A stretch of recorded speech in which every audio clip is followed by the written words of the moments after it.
வணக்கம். கிராமங்களில் அமைந்துள்ள பல நூற்றாண்டுகள் தொன்மையான தேவார பாடல் பெற்ற திருக்கோவில்களை தரிசிக்கும் நம் ஆன்மீக பயணத்தில் இன்று காவிரியாற்றின் தென்கரையில் அமைந்துள்ள தேவார பாடல் பெற்ற தலங்களில் 85வது தலமாக போற்றப்படும் அருள்மிகு மதுரபாஷினி அம்மன் உடனுரை தேவபுரீஸ்வரர் திருக்கோவிலை தாங்க தரிசனம் காணப்போகின்றோம். திருவாரூர் தியாகராஜ பெருமான் ஆலயத்திலிருந்து சுமார் 20 கிலோமீட்டர் தொலைவிலும், நாகப்பட்டினத்திலிருந்து சுமார் 16 கிலோமீட்டர் தொலைவிலும் அமைந்துள்ளது இவ்வாலயம்.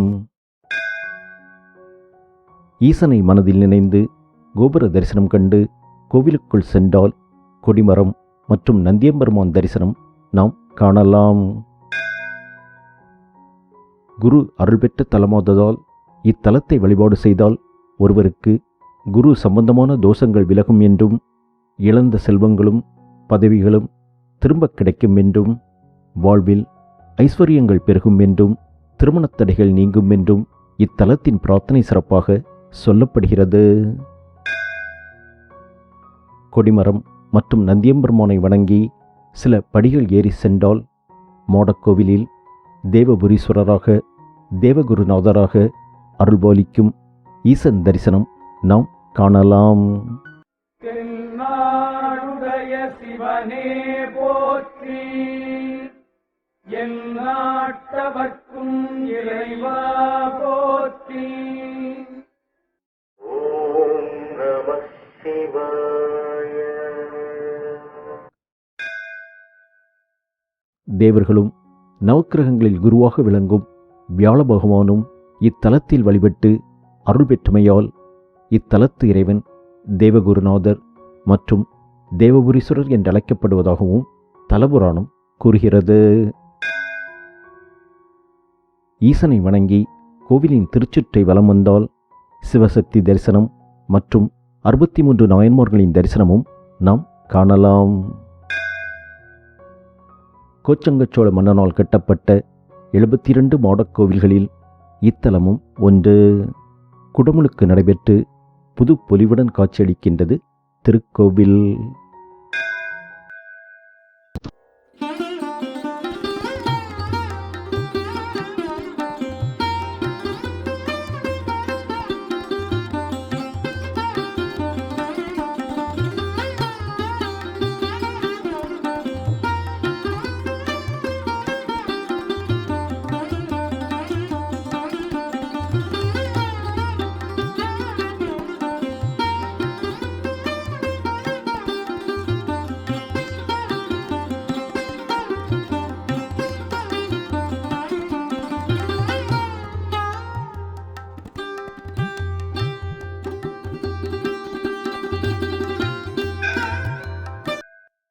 இத்தலத்தில் கல்லிலேயே வளர்ந்துள்ள வெள்வாழை மரம் தலவிருட்சமாக அமைந்துள்ளது.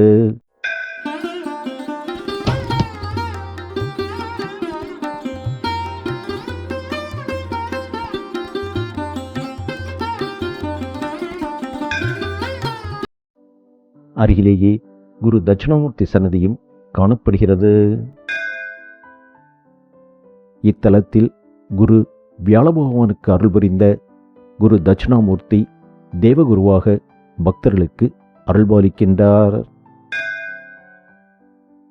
இத்தலத்தில் அருள்பாலிக்கும் தட்சிணாமூர்த்தியின் பாதத்தின் அடியில் பொதுவாக காணப்படும் முயலகன் உருவம் இல்லை. இத்தலத்தின் தலவரலாற்றின்படி ஒருமுறை பஞ்சம் ஏற்பட்ட பொழுது கௌதம முனிவர் இத்தலத்து இறைவனை வழிபாடு செய்து இறைவன் அருளால் பொன் பெற்று இவ்வூர் மக்களின் பசியை ஆற்றியதாக அறியப்படுகிறது. மேலும் இத்தலத்தின் திருச்சுற்றில் கௌதம முனிவர் வழிபாடு செய்து வந்த சிவலிங்கமும் காணப்படுகிறது. குபேரன் ராவணனிடம் இழந்த செல்வத்தை இத்தலத்து இறைவனை வழிபட்டு மீண்டும் பெற்றதாக தலபுராணம் கூறுகிறது.